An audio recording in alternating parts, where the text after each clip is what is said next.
자, 이변은 없었습니다. 73년생 한동훈 51세죠. 68.24% 압도적 지지로 국민의힘 신임 당대표가 됐습니다. 자, 이 원희룡 후보와 3배 이상의 격차를 따돌리면서 어대한이 지속됐다는 것을 입증을 했습니다. 정치 입문 7개월 만에 그것도 원외 인사입니다. 원외 인사가 집권 여당의 당대표에 올랐습니다. 비대위원장에서 물러난 지 정확히 103일 만에 다시 집권 여당의 선장으로 복귀를 한 것이죠.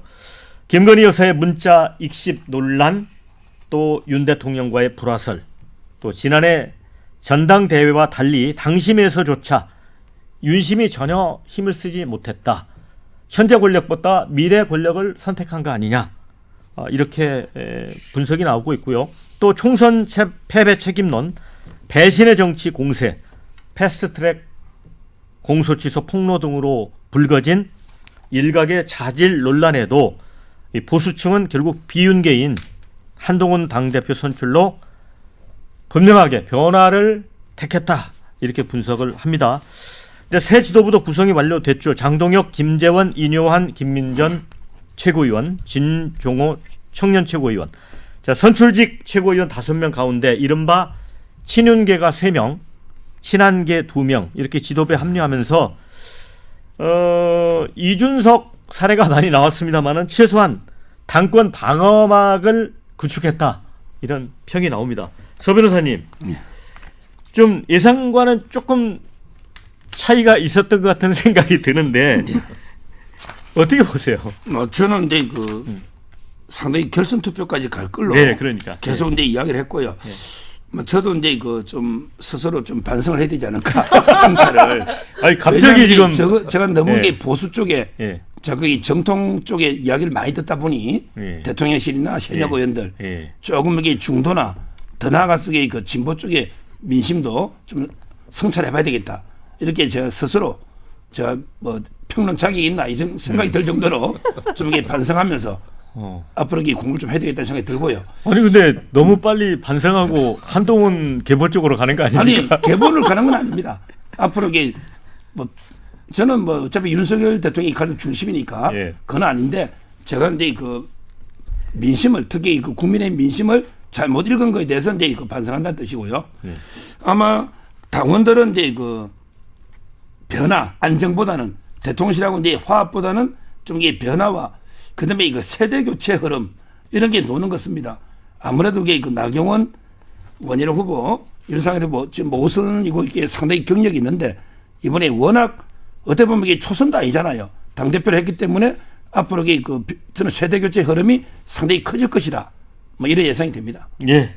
자, 이제 댓글 중에 역시 농객들 예상이 맞지 않았다. 그동안 헛다리 토론만 했다. 이런 글도 올려주셨고요. 자, 그런데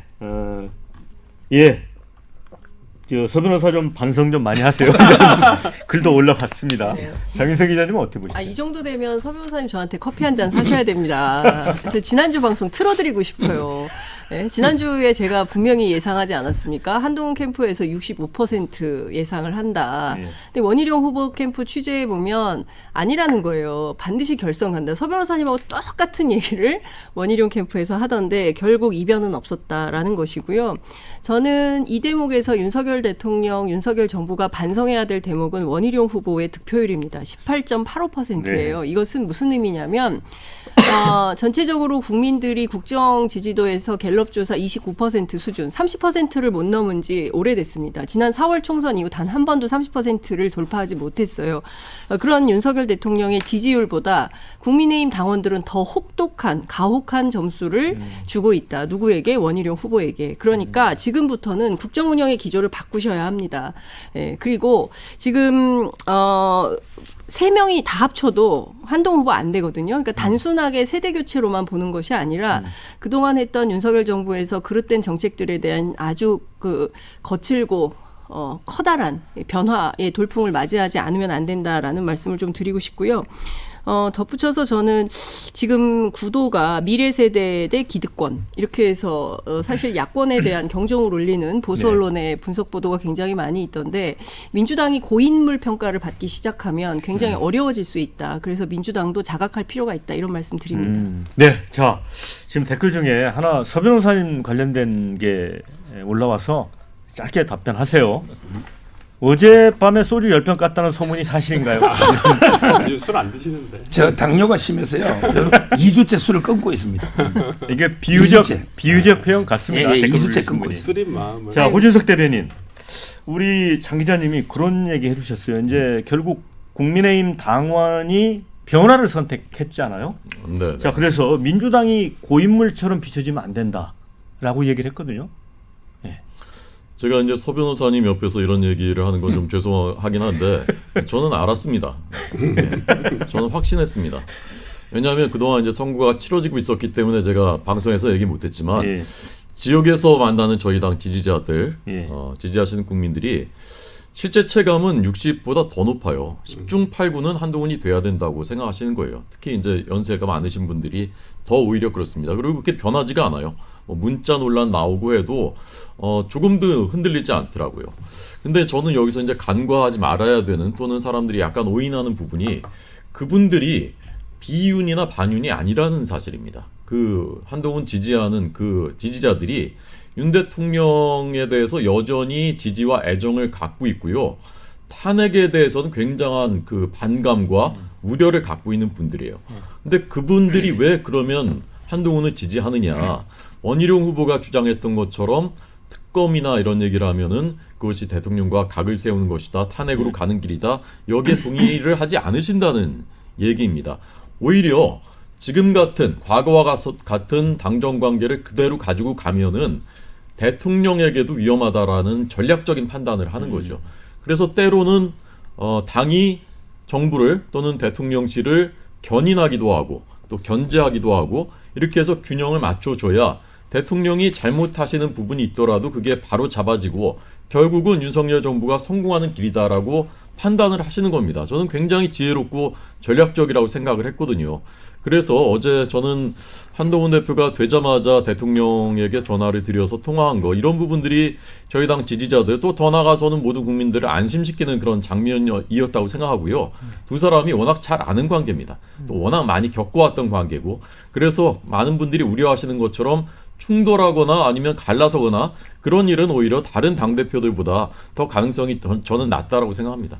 네, 지금 댓글에 용산은 이제 사면 초과에 빠졌다 이런 글이 있는 반면에 자 최고위원들 뽑는 거 보니까 국힘 당원들의 견제와 균형 오졌다. 이 오졌다는 게 이제 칭찬하는 거잖아요. 그렇죠. 네. 아까 말씀드렸지만 친윤계 3명, 친한계 2명 그러면서 한동훈에게 지지를 주면서도 또 최고위원을 통해서도 견제하는 어떻게 보셨어요? 근데 저는 예. 어저께 뭐 구성을 보면 김민전 의원이야 뭐 원래 여성 할당으로 되신 부분인데 친윤은 아니시잖아요. 저는 그분이 꼭 친윤이라고 생각하지는 않아요. 항상 뭐 주류의 입장을 어느 정도 대변하는 어떤 입장을 대변하는 분으로 생각을 하고요.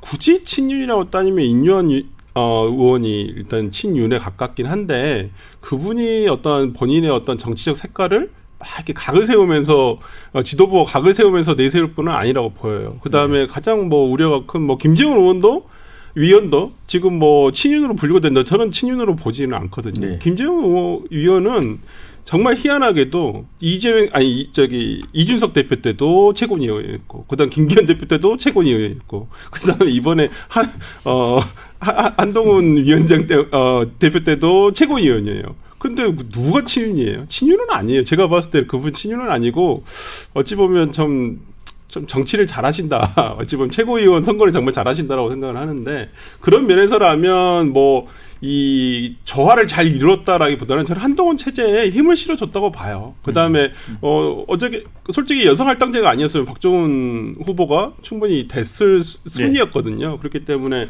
저는 뭐 소위 뭐 그 지도부를 흔들 수 있는 4인 최고위원회 사태 이런 어떤 책동이라든지 이런 모략은 전혀 통할 기미가 하나도 없다라고 보여요. 구성 자체에서 봤을 때는. 그리고 그렇게 하실 사람도 없고 이제는 만약에 그런 것을 발호가 되더라도 정말 초기에 싹이 잘릴 것이라 생각을 하고 어느 정도 저는 제일 중요하게 본 것은 국민의힘 당심이 민심을 따라갔다는 거예요.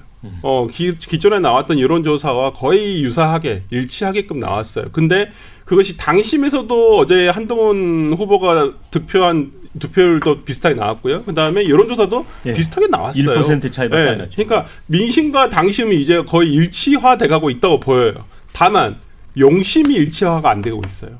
용심만.